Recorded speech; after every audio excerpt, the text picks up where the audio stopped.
What's up, party people? BV here, and welcome to episode 4 of Retail Media Vibes, a Doing Business in Bentonville podcast. We are recording live here at Podcast Video Studios. The rundown for our episode this time will be gaming and advertising and commerce, AI-driven personalized pricing, kind of controversial, and Instacart Caper Cart. All right, we're going to start off with Vibe Chat, where we get to know our guest. Today, our guest is Joel Ponce. Joel, welcome. Thank you for having me. Excited to be here. I've known Joel for a long time. Joel is the CEO and co-founder of Hashku. I've talked to you about Hashku quite a lot. I love what you all do from a technology and marketing standpoint. But let's let the audience get to know you a little bit and tell us a little bit about your background and obviously about Hashku. Thanks, BB. Excited to be here. I moved here to Northwest Arkansas back in 2013 to work at Saatchi & Saatchi X. That's where you and I had a pleasure of meeting and getting a chance to work together. The home of shopper marketing and really something that was a special experience for me that really set the foundation to everything that I've gone on to do in my career so far. The last 5.5 years prior to starting Hashku, I was at Paramount. So my journey's really spanned the world of advertising, especially at the intersection of commerce, media and entertainment, and a lot of data analytics in between as well. So through that journey, I got to see the evolution of gaming, both in personal life, my nieces and nephews' lives. Should have paid more attention to them much earlier when they were asking me for Robux for Christmas gifts instead of physical toys. That is interesting. Yeah. And then somewhere in that journey, while I was at Paramount, our Nickelodeon team eventually launched the Nickverse on Roblox. And that was really inspiring to me. It took me back to moments when I was a kid, where I had not seen something like that in the world of advertising, where people were spending 7 to 21 minutes in in-game experiences, essentially immersive ads, because our Nickelodeon team had realized that you weren't going to find the next generation of fans for SpongeBob or Teenage Mutant Ninja Turtles on cable television anymore. Right. We had gone from cord cutters to cord nevers. And this is where they were spending both time and money. So it inspired Hashku to really say, we can be a partner to help educate both brands and agencies on this world of advertising and what the opportunities are and what the right thing is for them. You know, getting to know you at Saatchi X, one of the things I really appreciated was your curiosity, right? And so how you have always really, dug into, certain topics when, never had a doubt that whenever a topic would come up that Joel would not either know it or figure out how to find out, all about it, and such a great resource, and appreciate that. And also, I think you had a great experience, obviously, at Saatchi and, working with great brands, but then, being able to work with some of the IP that, Nickelodeon and Paramount, and like, these are all, this is IP that I think many of us know and love, my kids grew up watching, Nickelodeon, and, I grew up watching Nickelodeon for that matter. Can't do that on television. I remember that show way back in the day. Maybe we should can't do that on a podcast, but no, probably not do that. But anyway, it really, it must have been a great experience for you to get those opportunities. And I think, I remember working with you even during that time, and you were working on, like, how do you bring this IP to retail, right? What are the ways that that IP can be enabled at retail, which is, what most of us, I'm sure, watching this podcast, what were some of the things that you really learned about, bringing IP like that to retail? And I'm sure there are a lot of do's and don'ts and what works and what doesn't work, but just briefly, what was that part really like for you working with brands? Yeah, one of the things that was always interesting, we used to talk about this concept from TV to the shelf. So how do we create a consistent experience in what shoppers see, whether it's while scrolling on their feeds on social media, to the point of getting to the store, or even while they're watching television?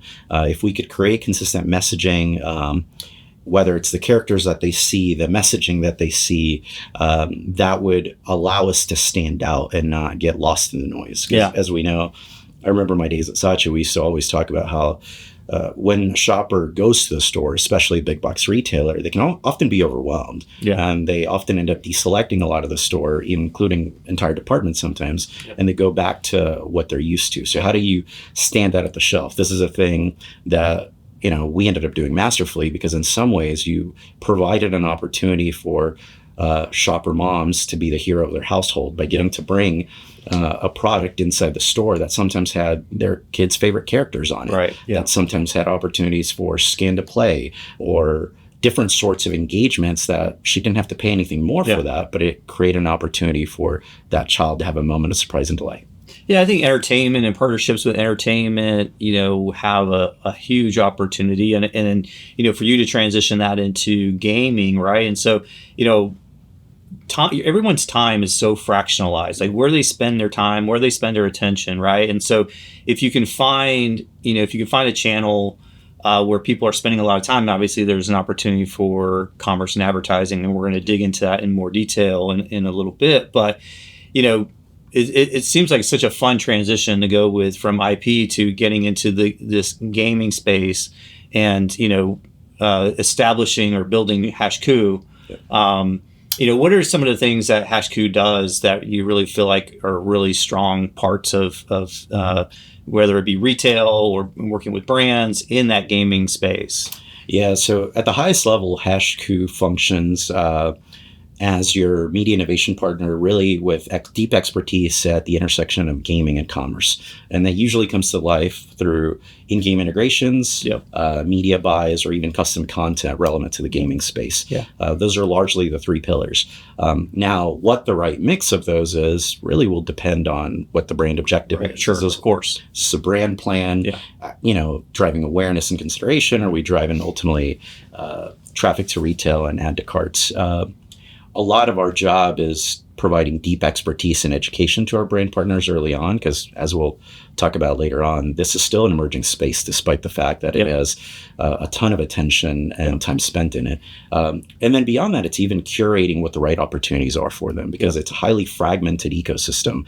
And what we have found, an opportunity that we see, is that when you go to any given, big player that are fantastic at what they do, if you as a brand go to them and give them an RFP, their answer is going to be our inventory. Oh, yeah. Yeah. And that's not necessarily the right answer every time. So part of our job is to find what's the right mix to give you really this omni program that's more holistic, that does the objective that you actually need it to do. Yeah. We pride ourselves on that, and always even finding ways to develop technology around that to do that better. For example, measuring programs in multi-channels, multi-publishers in a single view, and having those speak one language. We think that's important as well. Yeah, that makes so much sense. Yeah. So, all right, I appreciate you giving me that background. I think that was great. All right, we're going to get into now some of the topics, some of the things that everybody's been wanting to hear more about, and we're going to do that now. So, all right, we're going to move on now with a little bit of our topical banter. We have a few quick hits we're going to start with. So first thing we want to talk about, I do anyway. I don't know if Joel wants to. I want to congratulate Chunk the Bear. All right, so Chunk the Bear.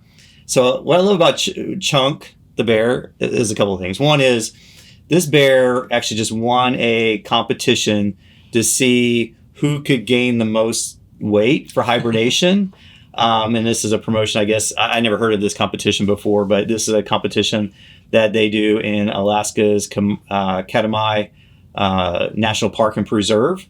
And so Chunk actually won by being an estimated 1,200 pounds, which is kind of what I feel like I gain over the holiday break, to be honest with you.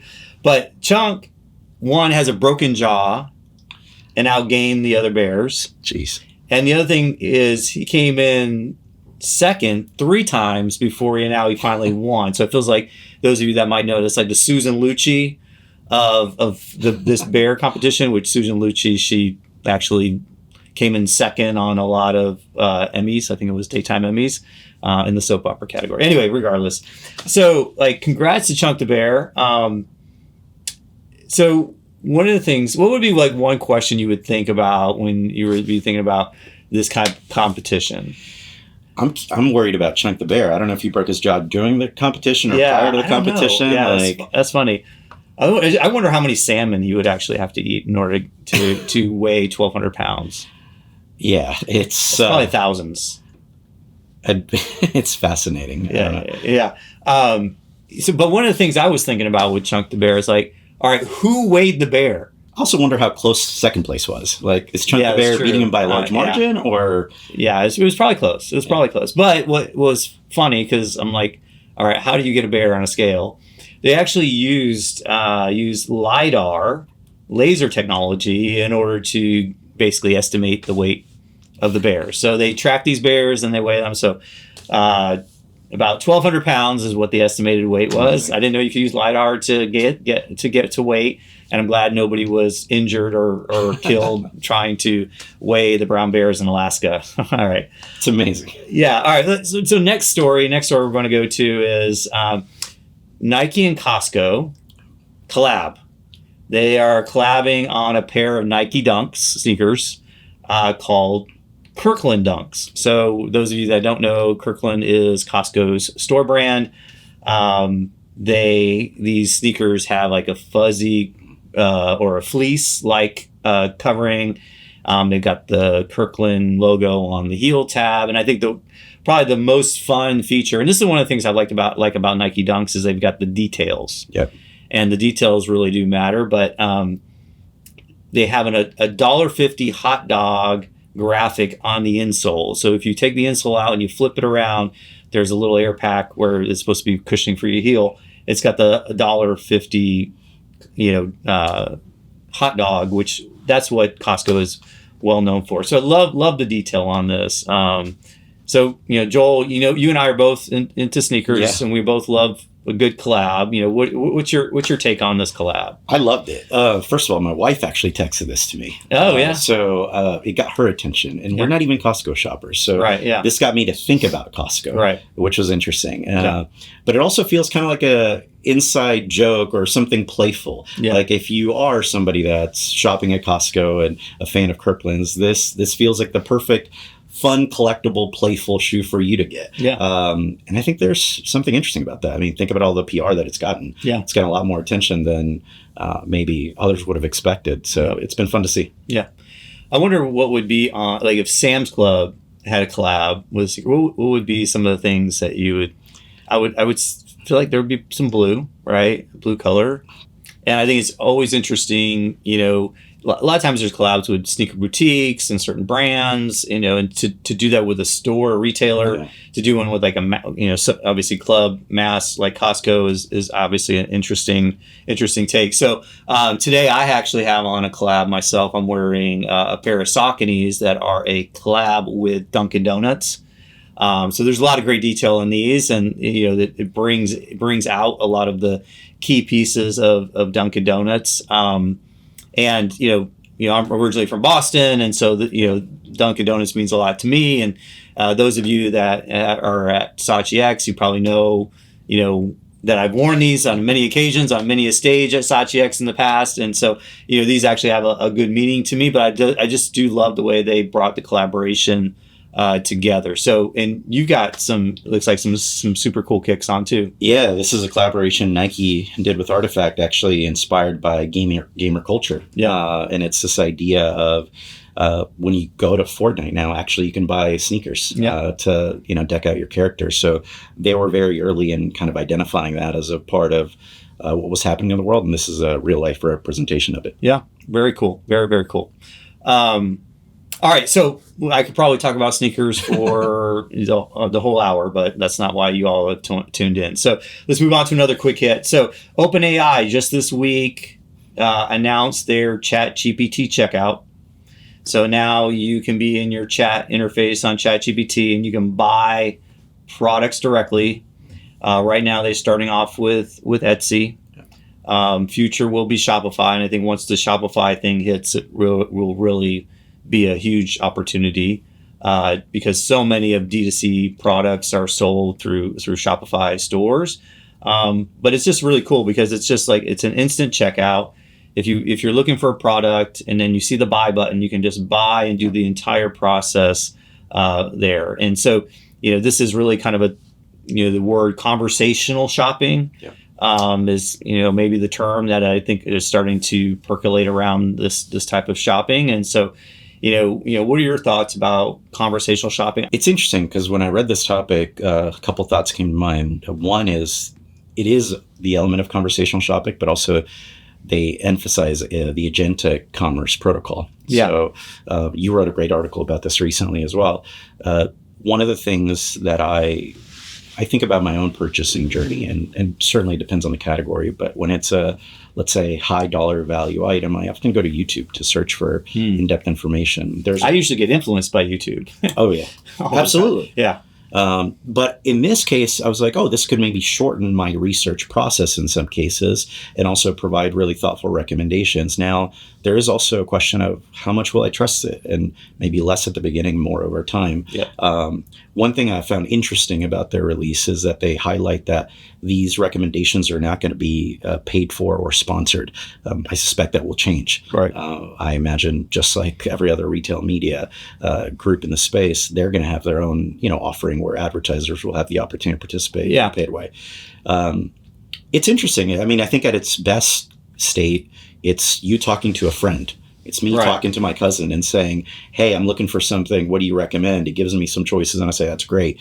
Add to cart. I think in a bad state, it's I want, item ABC, and it gives me something that was not at all what I wanted. Yeah. So I think it's going to go through an evolution, but the thing I'm excited about is it's a good beginning. And I think these things and these technologies are evolving so quickly that the next 2 to 3 years, I think it's going to be a part of our daily lives. Yeah. And I think, there are different ways that people shop for different items. And I think, in some cases that this might be the right way for, certain cases. So I think it's complementary. Yeah. It's not in replacement of. Right. For sure. Right. I mean, and I think, I talked about this at the Embark Retail Innovation Summit, where we're at EMOT now. Everywhere is a moment of truth. You can literally buy anything, anytime, anywhere, and I think there are so many ways to do that. So it'll be really interesting to see how this evolves. I know this is just the first step in what is going to continue to grow and evolve. So, all right. So now we're going to get into our main topics this episode. And the first one we're going to talk about is an area that you know and love very well, right? It's your background. We're going to talk about gaming in advertising and commerce, right? And as we spoke about earlier, everyone's time, people's time, is fractionalized, but there's a huge amount of time being spent in gaming. I think for a while there was the conversation that everybody's a gamer. Right. And so it's just your mom's a gamer, your grandma's a gamer, everybody's a gamer. Right. And so and that's true. I think gaming as a form of entertainment is, definitely part of our culture. And, you see that quite a bit. There's also been a lot of conversation about gamification. How do you take certain experiences and turn them into a game? And, when people are spending time doing a certain thing, marketers, advertisers want to find out how can I reach that audience? How can I reach them at the right time? And I think there's the conversation about I'd like to play in gaming, but I'm afraid. I think brands a lot of times are afraid to get into gaming. I think they're afraid of the gaming community, to be quite honest. I think they're afraid, if I put my ad in a game and it interferes somehow with their game, I'm going to get so much backlash on social and digital formats that people are just going to, I'm going to be dealing with that for months, right? Or people will never see my brand ever again, right? Because they'll shut me down or something, right? So, from your perspective, I think I've got to believe that there are some ways that you want to approach it. I think there's been some ways that some brands have approached it and have done it well. Yep. I would love to hear from you. Where do you see the current state of the industry, and kind of how did it kind of get to where it is today, and where can brands play that are where can brands play that really help them reach those gamers?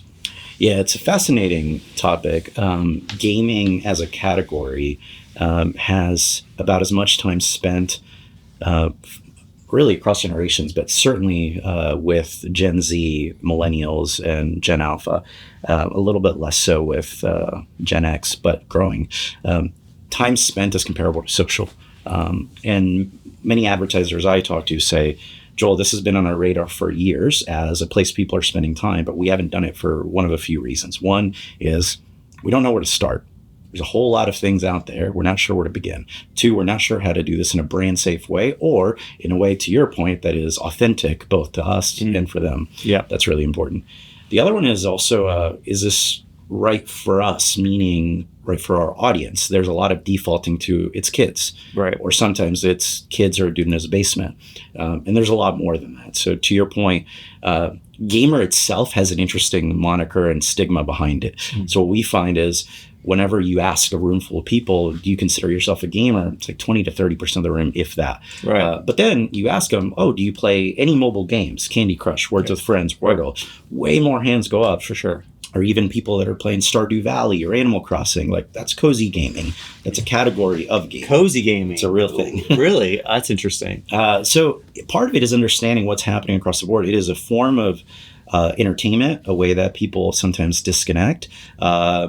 And it's understanding all of that and then giving them the right place to start. So we think of it as this crawl, walk, run approach. And it also depends on, again, who is the audience. So if you are trying to reach Gen Alpha coming up, but certainly Gen Z, a platform like Roblox and Fortnite makes a lot of sense. But then what is the outcome? What are you trying to do? Right. They're fantastic at driving brand awareness right now. Right. They're developing certain capabilities that will enable commerce opportunities, but I would say that is not their bread and butter to date.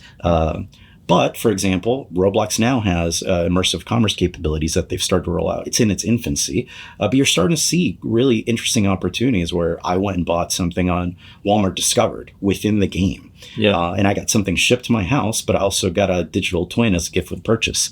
I really like that. And I think, Artifact with Nike did the same thing, correct? Like, you bought the shoe and you got the NFT, right? Yes. I don't think it was for every pair sold, but that was one of the... It was really the reverse. You got the digital item then they would ship you the other one. So they took it as pre-orders, which was a good way to limit how many they had to produce. Sure. And it also created limited quantities of these. So then there isn't an infinite number or an undefined number of these. We could look at the soul inside and tell you exactly how many of these were made. Yeah. Well, that just is a whole nother issue, not necessarily where we were headed, but it just came to me, that whole idea of the digital item and the physical item being purchased at the same time. And the digital item itself is fascinating. Like, I think people are still trying to wrap their head around this. But to give you some context, Parsons School of Design did a study with Roblox where out of the Gen Z participants in the study, 56% of them actually stated that their virtual closet was worth as much, if not more to them than their real life closet. Right. Yeah. And at first, at surface level, you're like, that's insane. But then you think about it, you're like, well, actually, more people are probably seeing their virtual items on their avatar than might actually see them in real life in some cases. So it's an element of bragging rights, especially when it's a limited item, when they had to have been there to have gotten that. Yeah. So we see a lot of opportunities, frankly, across generations. One thing people don't think about actually is baby boomers is one of the fastest growing segments in mobile gaming specifically. Yeah. It's not something you think about, but they have more leisure time now. Yeah. And one of the things that, to try to bring it to retail for a minute, there's always this, how do I activate an online person to an offline experience, right? And so, from your experience, what have you seen? Like, what are some good ways? Like, if a brand wants to engage through gaming in order to drive an in-store sale, let's say, or engagement, what are some things to help facilitate that? Because it does seem like there could be a disconnect when if you're immersed in a game and then now you're trying to transition your mindset to somebody that's a shopper in a store. Like, what are some thoughts around that? Yeah, there's a bunch of different things that we think are happening and are being done really well. So let's start with e-com and then maybe move to the store. So from a .com perspective, especially, you can leverage a lot of mobile gaming opportunities like rewarded video or playable ads that actually give the player value in the form of more gems, coins, or gold to keep playing the game. Yeah, incentives, and they actually do a fantastic job of driving click-through to a retail destination. And playable ads specifically are so immersive that we're seeing them drive significant commerce load. So people actually adding the product to their cart because they're spending more time with that experience. And I really introduce that to people as it's almost gaming's version of listen to this ad and have 30 minutes of free listening on Spotify. Right. And you're starting to see these rewarded opportunities happen both in mobile gaming, but also on Roblox. Right. You're starting to see things at retail itself that people are adding a QR code on their pack to say scan to play that drives directly to a in-game integration or custom experience on Roblox, where players will collect fruits, coins, whatever, and exchange it for in-game wearable items. Again, to shopper mom, that is now a packaging that is worth the same as a packaging right beside it. This one has a scan to play mechanism, and it now gives, kids in the household something fun to do. They're seeing higher velocity of sales for those items than those that don't have an experience like that. You also have formal licensing partnerships, of course, whether it's putting Nintendo on pack or other IP that's known. But I think part of the thing that's important is not just the channel or the tactic. It's what is the audience targeting? How do we reach the exact right audience? How do we do geo-targeting around the stores that you're trying to drive traffic to? Right. How do we leverage, whether it's brand lift or sales lift studies, to actually show you what's happened, verified by a third party? All those things are important. Yeah. Yeah, it is interesting. You talked about, having it on pack, which that feels like that's probably the most tangible way to get people to engage, physical to digital, because even if you have signage and so forth in store, yes, I think it can reflect what's on pack, but that's what you take home with you, right? Yep. And so then, maybe your kid isn't there with you, or, the gamer isn't there. They can then engage once they get home. Even participating in events and experiences, I would say. So when you can bring an event and experience, promote it online or in the store, where they get to be a part of a tournament, for example, where some of their favorite streamers or gamers are going to be a part of, and they get to participate in that. And it's brought to you through a brand you know and love at a retailer.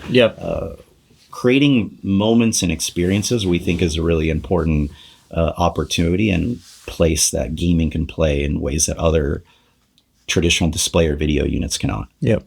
So what would be a few tips that you would give a brand that is considering getting into this space? And most likely those brands are activating through retail, right? So they're working with the Walmarts of the world, right? And so what would be a few tips or things that they should think about or consider before getting into the space or really getting into it?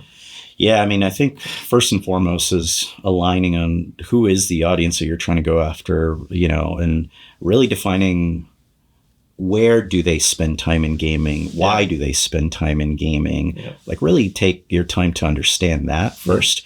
That should inform what you do, but also how you show up in those spaces. To your point, you don't just want to take banner ad that you're doing in traditional other forms in the gaming space. You want to be able to speak their language, contextually relevant messaging. That's really important. Yeah, for sure. And we help, our brand partners do that, navigate that journey. Yeah, that's cool. All right. I know, again, that's probably another one of those topics we could probably talk about for a long time, but we're going to move on to our next topic. So we're going to talk about AI-driven personalized pricing. And I think depending on your viewpoint, this topic can, be a little bit controversial, right? And so, AI is now getting involved in everything, right? And so now we have AI-powered pricing, right? So since we have AI, we have all this ability to analyze data and make changes, right? And so there is... this has already existed for a while in the way of like Uber or airlines, right? You have surge pricing. So, during times of, it really capitalizes on supply and demand, right? So during, heavy volume, prices go up. During lower volume, prices go down, right? So I think to a certain extent, I think a lot of people are used to, or can understand that, let's say. Maybe they're used to it. You can accept it. You can accept it, right? With airlines, I think we all have experienced some way, like you go and you look at a flight and then you go back and you look at it again and the cost is up, versus what it was before, and so are there things that are impacting that, through AI and other pricing methods.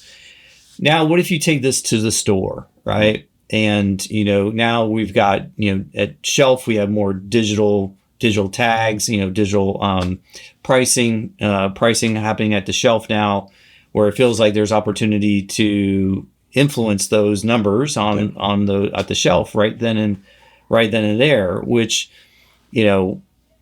when it gets down to one item, like should the price go up? Like, or when there's a volume of them, does the price go down? Like, I'm not sure how I feel really about this. I can see on the retailer side, the opportunity to, basically capitalize on supply and demand. But I also think that in some ways it could feel predatory, right? You're taking advantage of a situation, and, whether it's, milk and eggs, and you're raising the prices and lowering the prices, and you're doing that real time. I know Wendy's kind of had a thing going on a little while ago where they were doing variable pricing. And that got a lot of backlash on variable pricing there. So I'd love to hear your take. Like, how do you feel about what variable pricing, AI driven pricing, if you will, how it impacts retail and impacts obviously shoppers and consumers? Yeah, I think there's, to your point, there's a risk of losing trust with the customer if done incorrectly. So I think retailers or brands might get excited about some of the supply and demand thing, but as a consumer, I may not accept that. I may not want that. I think at its best form, it is giving me personalized offers. And, whether it's individually or even as segments. So from a segment perspective, think you're a Sam's Club member. And because you're a Sam's Club member, you get this exclusive offer or better bundle price or something. It's loyalty, right? It's a loyalty program to a certain extent. And that can still drive value to the retailer or the brand, because if they know the lifetime customer value, they know how I'm voting with my dollars, right? Then they can actually bring better experiences to me, which will likely get me to want to spend more with them. We've talked about sneakers earlier today, but it's like if Nike knows that we're spending X on sneakers or always trying to get into drops, but not able to get into some of those drops, like, what an incredible opportunity to offer us something special. Either you have the ability to get into this drop before anyone else. This group of people is able to buy this item, and only this group of people will have the ability to buy it. There's multiple forms of this that, if you look at it as a way to provide personalized offers, and call it something better to the consumer based on the data, I think it's good. I think at its worst, it could look like surveillance pricing. And then all of a sudden I feel like people are following me around the web and just trying to get the maximum value for my dollar. I have some breaking news for you, Joel. It's a real thing. It's happening. Yeah. People are following you around. 100%. Yeah, I mean, I think it's really interesting. I just started thinking about the loyalty angle, right? And and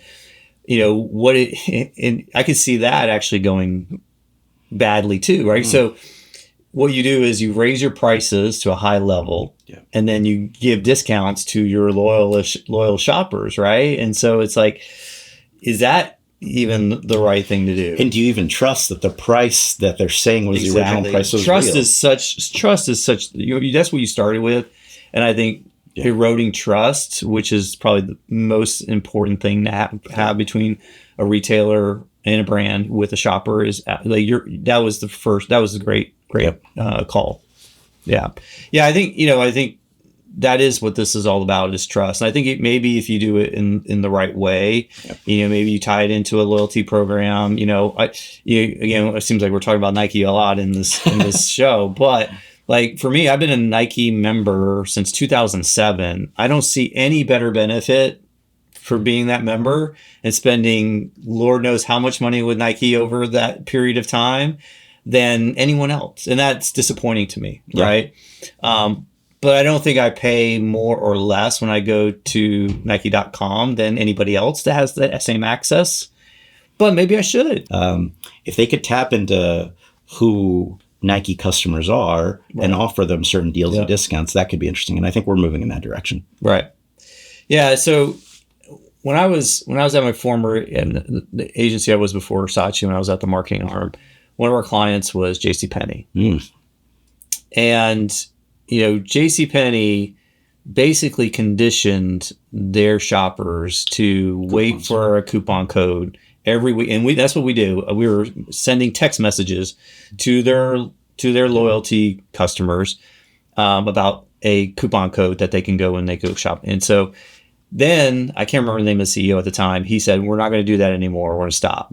And sales tanked because they were so.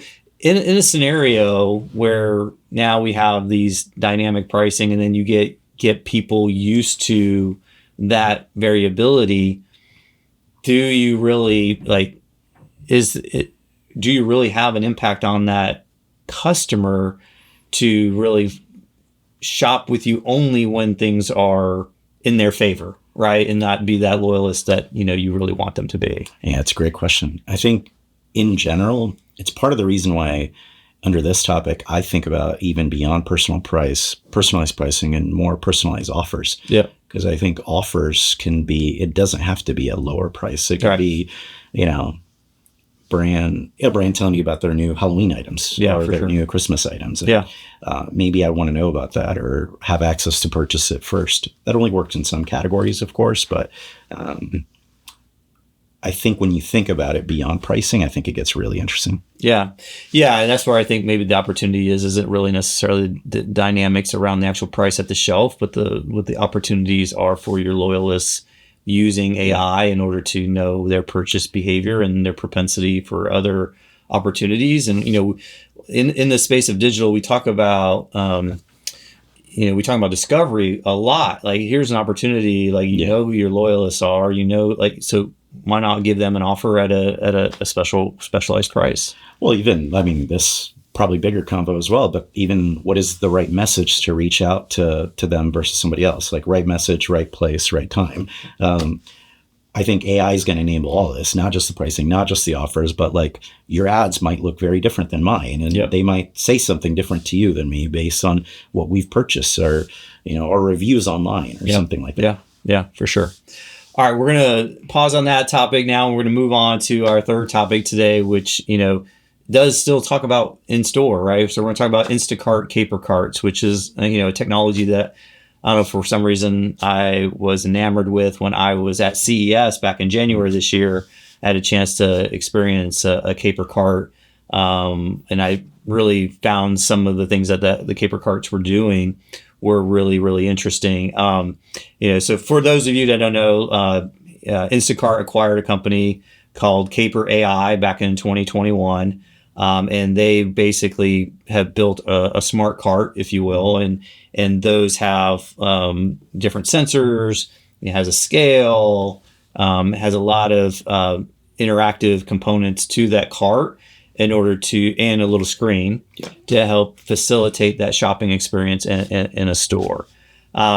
Which, I think being in shopper marketing, we always have thought about, okay, what would be the Cadillac of shopping carts and what would that unlock? And I think, to a certain extent, the Caper Cart is something to that effect. And, these are in retail, retailers like Kroger or Wakefern, ShopRite, as well. And so they're using these carts. And, I think there's a couple of components to the Caper Cart that I find to be really great, which is, first of all, the technology that goes into the cart itself to be able to weigh your food and weigh your produce and all that stuff and add it directly to your shopping experience and shopping cart is absolutely brilliant, right? And so, but on the other hand, like trying to deploy that, a large number of Caper Carts, I've got to imagine there is a pretty expensive experience. So, I like your point of view on, do you think a cart like that, does it really add to the experience, or is everybody just good with their mobile phone and the wire shopping cart that they're already used to? What are your thoughts?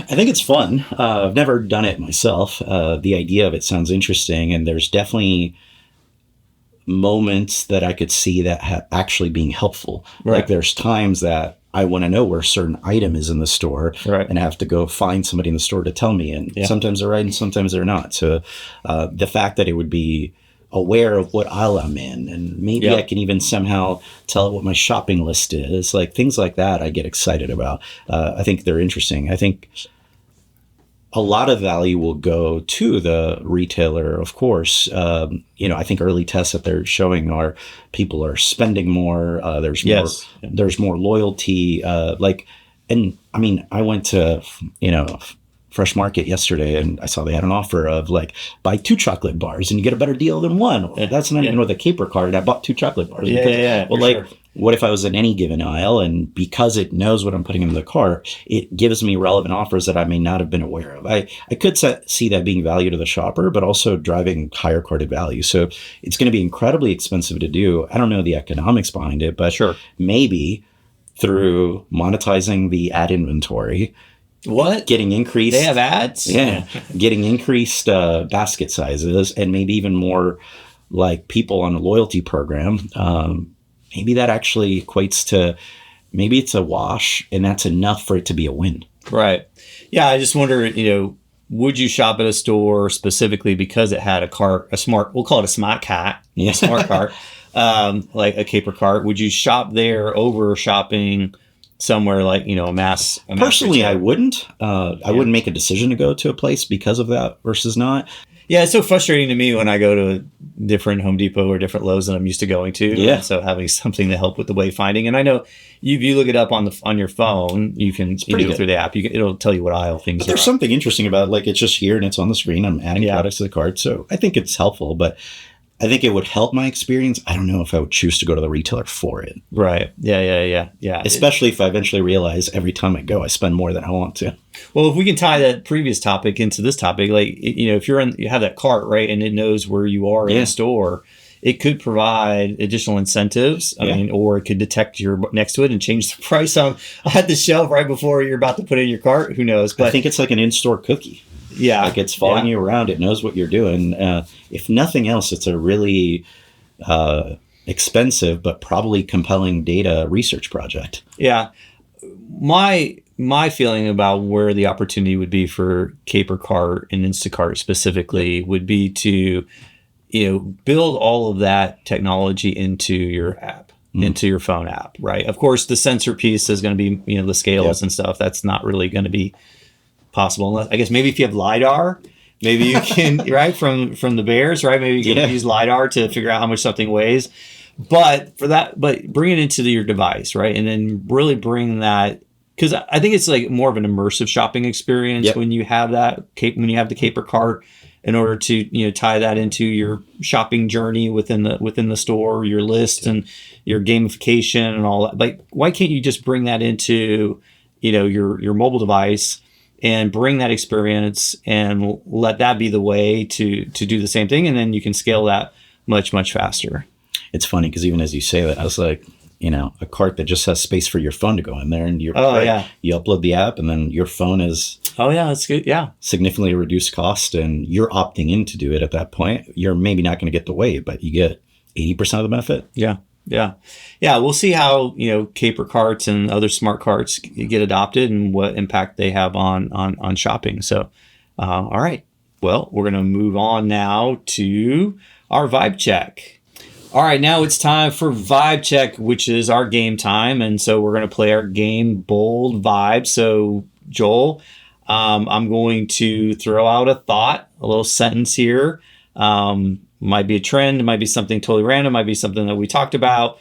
And you just have to give me your first gut reaction, okay? Got it. Is it no problem, right? So don't overthink it. Okay, are you ready? Yep. All right. Roblox will replace Instagram as Gen Z's brand discovery platforms. Interesting. In some ways, I think it has started to. I believe Roblox and Fortnite are where certainly Gen Alpha and Gen Z go to. I believe it's going to be an important part. I can't say it's going to replace it. Okay. Instagram will continue to be important, as will TikTok. All right. In-game advertising is more effective than connected TV. At driving certainly traffic to retail, absolutely. But I've seen CTV do a good job at actually driving sales lift when done at scale. Okay. All right. AI pricing will make sales feel less fair, not more personalized. I worry that at the beginning, yes, it will absolutely you'll see more backlash before you see a lot of excitement. Shoppers will trust retailers less because of AI-driven pricing. I think that's a risk as well. Yeah, you started the whole thing with that, didn't you? Smart carts will become the most valuable in-store retail media channel. I struggle to accept that one. I think in some ways it goes back to old school, going back to our Versace days, but navigation, education, inspiration, just navigating the store. Yeah. I think the store format itself, not the cart, will be the thing that's important. Yep. The Nike and Costco collab is the sneaker collab of the year. What are your thoughts? I don't know. It's fun. It's playful, but I'm sure there will be others, and probably have been others, that stand out more than that. Okay. And last one, Costco's hot dog combo is the most iconic value meal in America. They've really stuck to it. It might be. It isn't for me personally, just because I've never lived in a place where Costco's huge. Right. So for me, I don't know. Like, I got to go to my childhood, like Happy Meal from McDonald's. Like, it just, yeah. Is that if it's really the most value meal, but it was a moment of joy as a kid. Yeah. Here's what I'll say. Everybody knows about the hot dog meal at Costco, yeah, right? Everybody knows, and they've stuck to that. And even if you don't shop at Costco, I think I may have been in Costco twice in my life, right? So but everybody knows about it. So in a way, I think it is iconic in a way. Yeah. But I do hear you. Like, nostalgia does play a part, and for me, value meals, or Happy Meals at McDonald's were definitely big for me. So great. Well, thanks for playing that game. The great answers for sure. All right, party people, it is time to wrap this one up. I want to thank my guest, Joel Ponce, for chopping it up with me on this show. So thanks for being here. Happy to be here. Be here, Joel. Do you have any last words? Anything you'd like to promote? I appreciate the opportunity, first and foremost. And if anybody wants to dive into the world of gaming advertising, learn more about what's happening and what you can do to leverage gaming as a channel for growth, reach out to me. You can find me on LinkedIn. Just type in Joel Ponce and reach out to me at joel@hashku.com. All right. Awesome. And the big question, will you come back? Oh, 100%. Okay. Well, if you said no, I would just edit that part out if you said no. So not a big deal. I also have a shout out. So episode 1, I had Tom Bryden on the show, and I want to do a quick shout out to Tom. He recently received his U.S. citizenship. So I want to congratulate Tom and welcome to America, my friend. So amazing. Yeah. In a future podcast, I'm going to do a mailbag show. So ask BV almost anything. So if you have any questions, almost anything. I like it. If you have any questions, go ahead and send them my way at retailmediavibes@gmail.com. I hope you enjoyed the podcast. Please like it, share it, comment, etc. It helps get the word out on the podcast. So please do that. And thank you so much for listening. And I promise I will do better next time. BV out.